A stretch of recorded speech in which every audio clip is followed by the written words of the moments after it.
see what Dagon is about. Okay, it's really dark.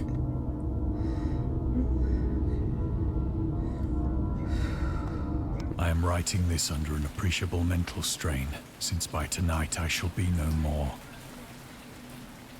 Okay. During the game, you will encounter interactive elements. Okay. Okay. Ah, there's one.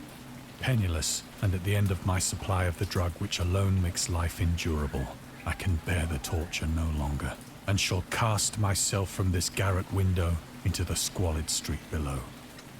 Oh.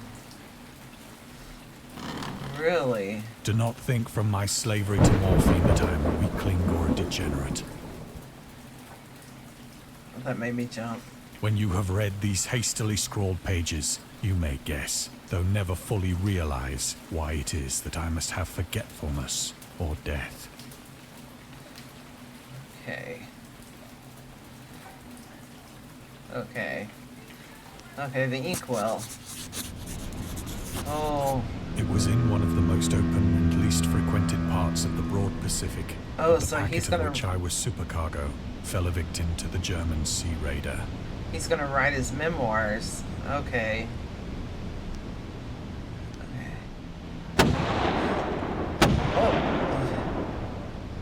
Oh my god, it made me jump! The Great War was then at its very beginning, and the ocean forces of the Hun had not completely sunk to their later degradation.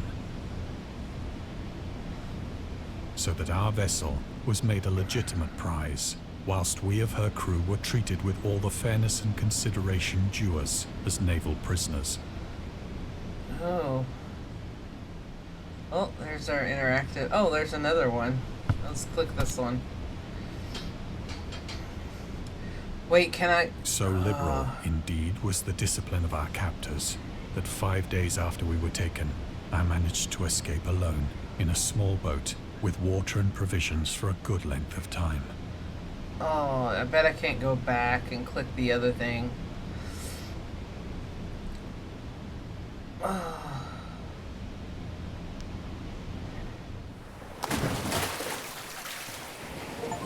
When I finally found myself adrift and free, I had but little idea of my surroundings. Oh, wow.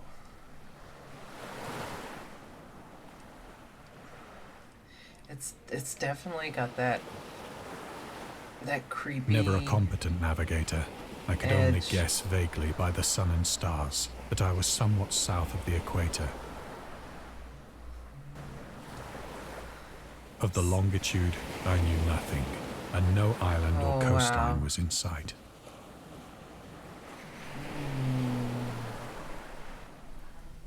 Okay, wow. Wow. So I can click on the sun here. The weather kept fair, and for uncounted days I drifted aimlessly beneath the scorching sun, waiting either for some passing ship or to be cast on the shores of some habitable land. Oh. Oh.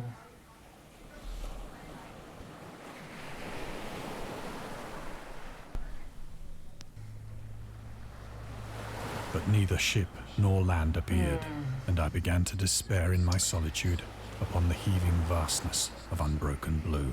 Oh. The change happened whilst I slept. The change? Its details I shall never know. What change? For my slumber, though troubled and dream-infested, was continuous. Oh.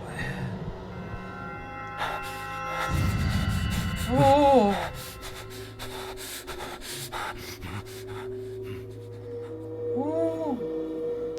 When at last I awoke, it was to discover myself half sucked into a slimy expanse of hellish black mire, which extended about me in monotonous undulations as far as I could see.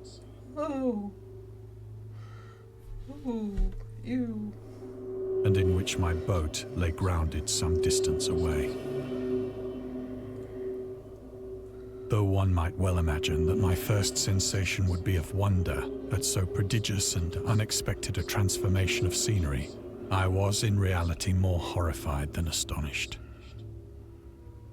For there was in the air and in the rotting soil a sinister quality which chilled me to the very core.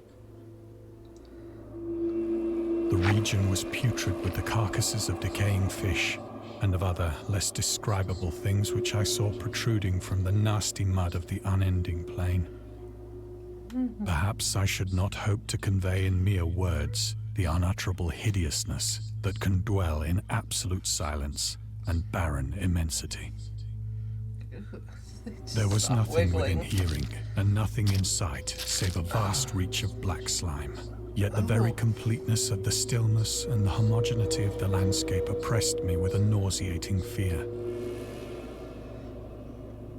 The sun was blazing down from a sky which seemed to me almost black in its cloudless cruelty, as though reflecting the inky marsh beneath my feet. Okay.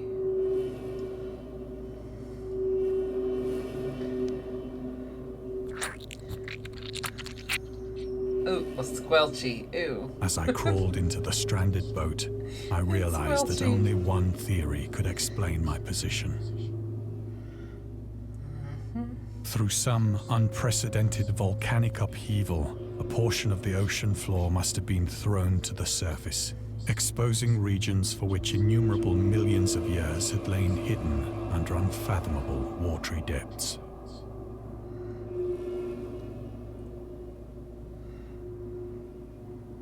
So great was the extent of the new land which had risen beneath me that I could not detect the faintest noise of the surging ocean, straining my ears as I might. Nor were there any seafowl to prey upon the dead things.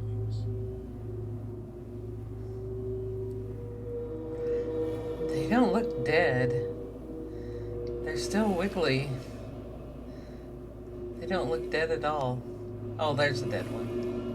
For several hours I sat thinking or brooding in the boat, which lay upon its side and afforded a slight shade as the sun moved across the heavens. As the day progressed, the ground lost some of its stickiness and seemed likely to dry sufficiently for traveling purposes in a short time. Where are you gonna go? That night I slept but little, and the next day I made for myself a pack containing food and water, preparatory to an overland journey in search of the vanished sea and possible rescue.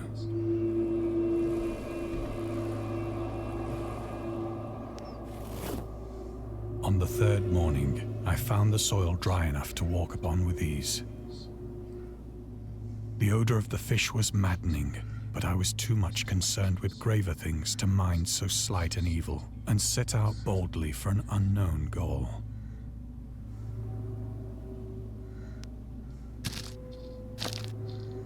Okay, not as squelchy. All day I forged steadily westward, guided by a faraway hummock which rose higher than any other elevation on the rolling desert. What are those?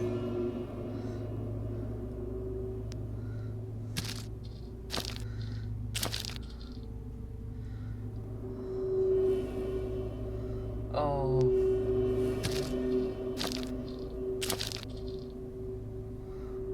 That night I encamped, and on the following day still traveled toward the hummock, though that object seemed scarcely nearer than when I had first espied it.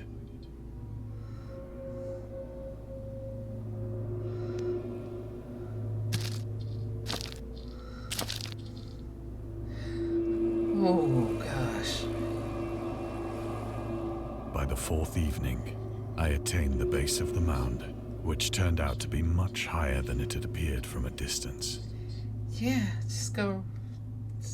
Don't. An intervening valley setting it out in sharper relief from the general surface. You can go other places, you know? Too weary to ascend, I slept in the shadow of the hill. Why do you want to climb it? I know not why my dreams were so wild that night, but ere the waning and fantastically gibbous moon had risen far above the eastern plain, I was awake in a cold perspiration, determined to sleep no more. Okay. Such visions as I had experienced were too much for me to endure again.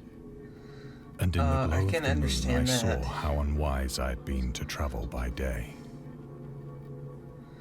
Without the glare of the parching sun, my journey would have cost me less energy. Indeed, I now felt quite able to perform the ascent which had deterred me at sunset. Picking up my pack, I started for the crest of the eminence. Why are we climbing this again? Why do we want to climb it? Can we not do another thing? We gotta climb it? I have said that the unbroken monotony of the rolling plain was a source of vague horror to me. But I think my horror was greater when I gained the summit of the mound and looked down the other side into an immeasurable pit or canyon, whose black recesses the moon had not yet soared high enough to illumine. I felt myself on the edge of the world,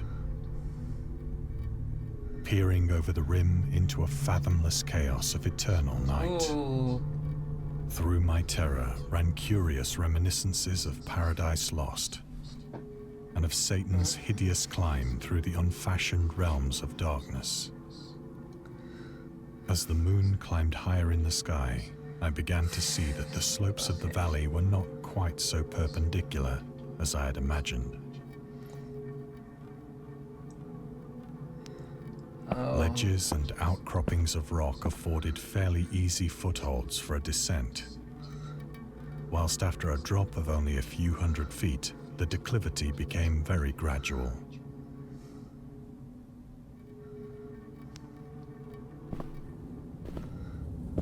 Why? Why go Urged at on by all? an impulse which I cannot definitely analyze, I scrambled with difficulty down the rocks and stood on the gentler slope beneath, gazing into the Stygian deeps, where no light had yet penetrated. All at once, my attention was captured by a vast and singular object on the opposite slope, which rose steeply about 100 yards ahead of me. An object that gleamed whitely in the newly bestowed rays of the ascending moon. No, just turn back. Oh.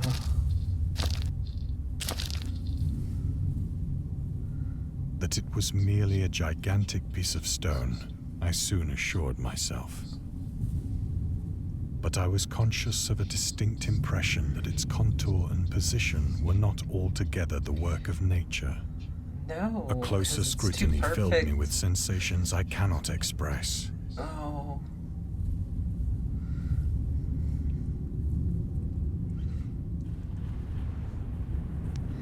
For despite its enormous magnitude and its position in an abyss which had yawned at the bottom of the sea since the world was young, I perceived beyond a doubt that the strange object was a well-shaped monolith, whose massive bulk had known the workmanship and perhaps the worship of living and thinking creatures. Okay. Dazed and frightened, yet not without a certain thrill of the scientist's or archaeologist's delight. No. Don't go closer. We're going closer. The moon, now near the zenith, shone weirdly and vividly above the towering steeps that hemmed in the chasm, and revealed the fact that a far-flung body of water flowed at the bottom, winding out of sight in both directions and almost lapping my feet as I stood on the slope. Across the chasm, the wavelets washed the base of the cyclopean monolith, on whose surface I could now trace both inscriptions and crude sculptures. Oh.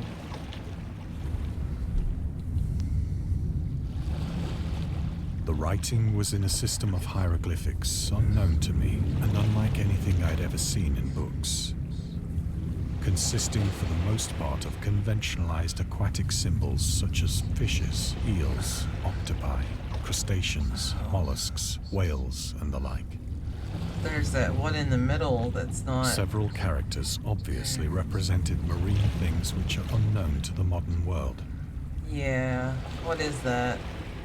But whose decomposing forms I had observed on the ocean-risen plain. It was the pictorial carving, however, that did most to hold me spellbound. Okay, I want to click the question mark first this time.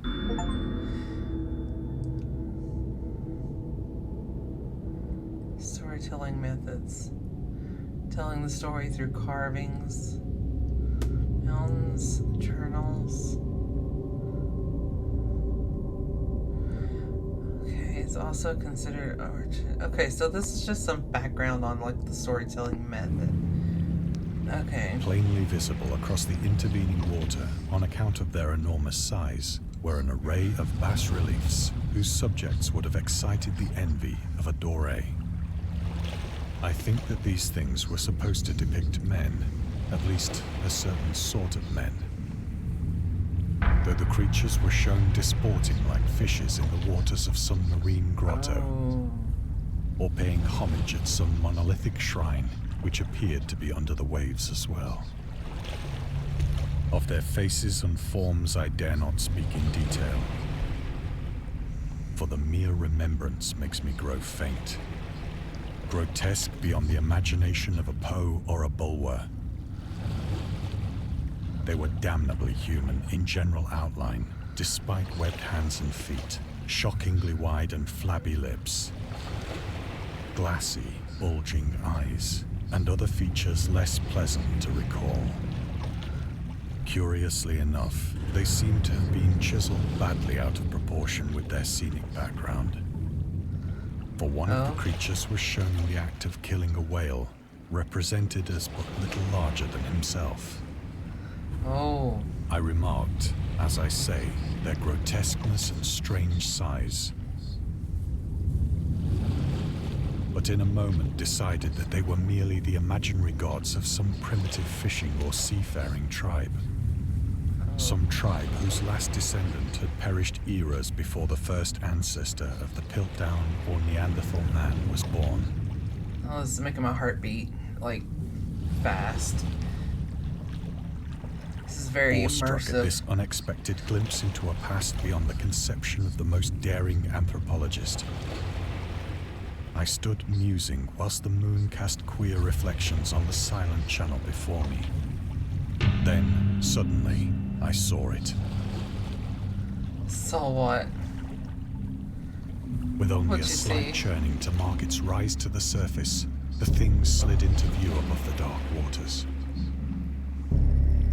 Polyphemus-like and loathsome, Oh! it darted like a stupendous monster of nightmares to the monolith.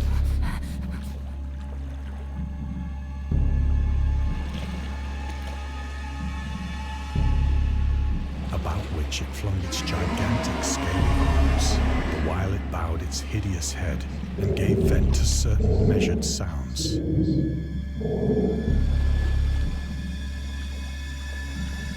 I think I went mad then. Of my frantic ascent of the sloping cliff and of my delirious journey back to the stranded boat, I remember little. I don't think I would have made it back to the boat.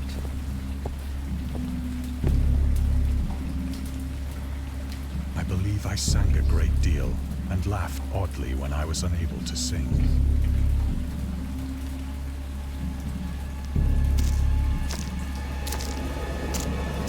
Oh.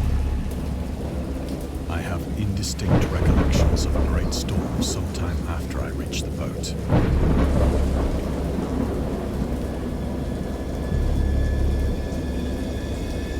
At any rate, I know that I heard peals of thunder and other tones which nature utters only in her wildest moods. Ooh. Ooh.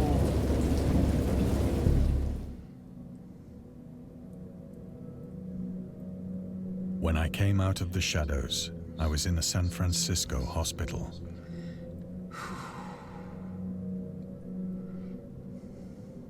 Brought thither by the captain of the American ship which had picked up my boat in mid-ocean.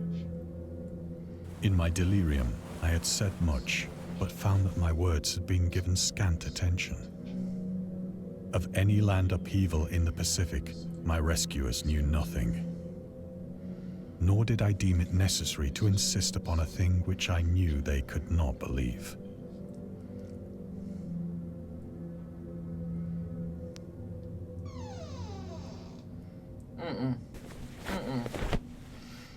Once I sought out a celebrated ethnologist and amused him with peculiar questions regarding the ancient Philistine legend of Dagon, the fish god.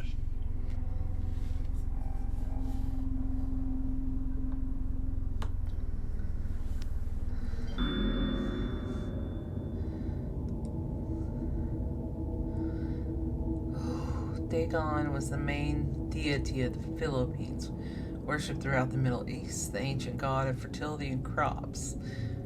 Dagon was common noun. I can't read the rest of this. As the patron saint of the war contest also appeared. So we're getting some background on like where Dagon come from.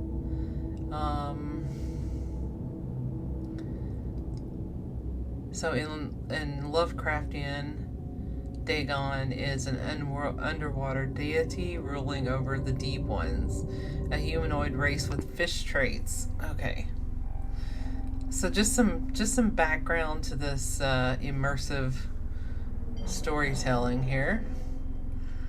Let's see, what else can we find? We click on, oh. Nothing more on the table. Okay. Oh, the cabinet. But soon perceiving that he was hopelessly conventional, I did not press my inquiries. Okay. Is that book? Yeah. August Derleth was an American writer and ethnologist. He also refined Lovecraftian in his works through his company Arkham House.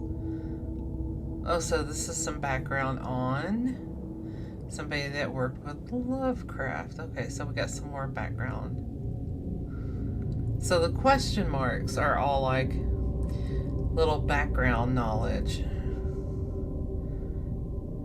It's also worth noting that Lovecraft was never really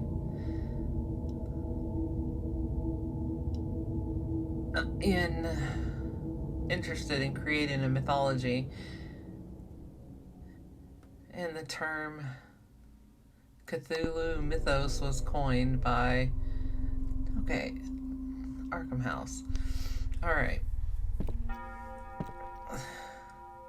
So the little question marks gives you more background as to where the storytelling is coming from. Oh.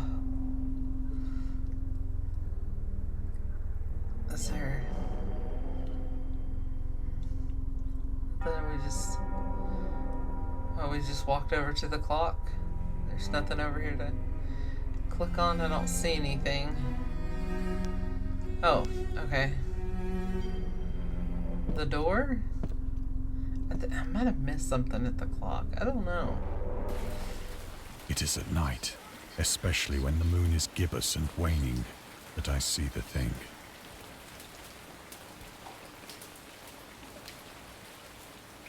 What thing? I tried morphine, but the drug has given only transient surcease and has drawn me into its clutches as a hopeless slave. So now I am to end it all, having written a full account for the information or the contemptuous amusement of my fellow men. So he's a morphine addict. Often I ask myself if it could not all have been a pure phantasm, a mere freak of fever as I lay sun-stricken and raving in the open boat after my escape from the German man of war. This I ask myself, but ever does there come before me a hideously vivid vision in reply. I cannot think of the deep sea without shuddering at the nameless things that may at this very moment be crawling and floundering on its slimy bed, worshipping their ancient stone idols and carving their own detestable likenesses on submarine obelisks of water-soaked What is granite. that? I dream of a day when they may rise above the billows to drag down into their reeking talons the remnants of puny, war-exhausted mankind.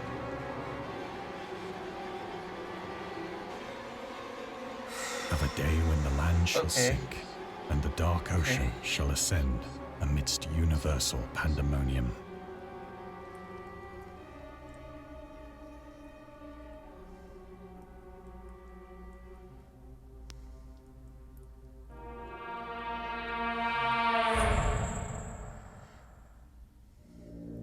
The end is near.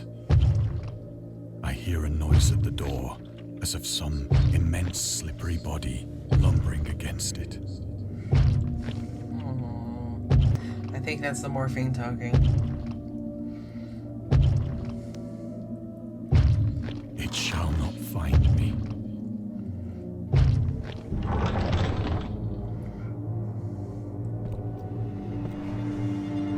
God, that hand! Oh no.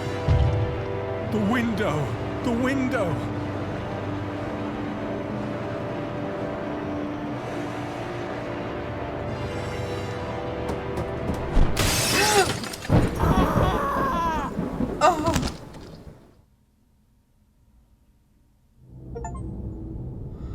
Oh. Okay.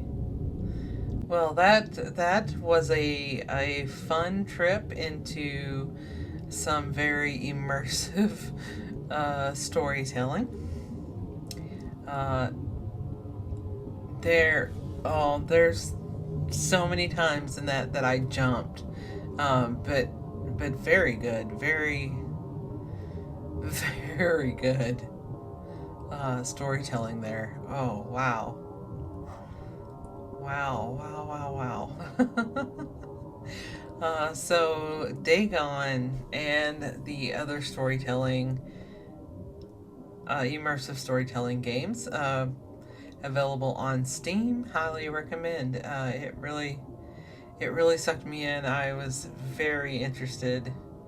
I think I'll have to go back though, because I think that I missed some question marks, and I would like to see what those said. Oh, but man, yeah. What a story, what a ride. Alright. Thank you guys for watching. Make sure you hit that like button and subscribe and all the good buttons there. And thanks for joining me for Dagon. That was pretty wild.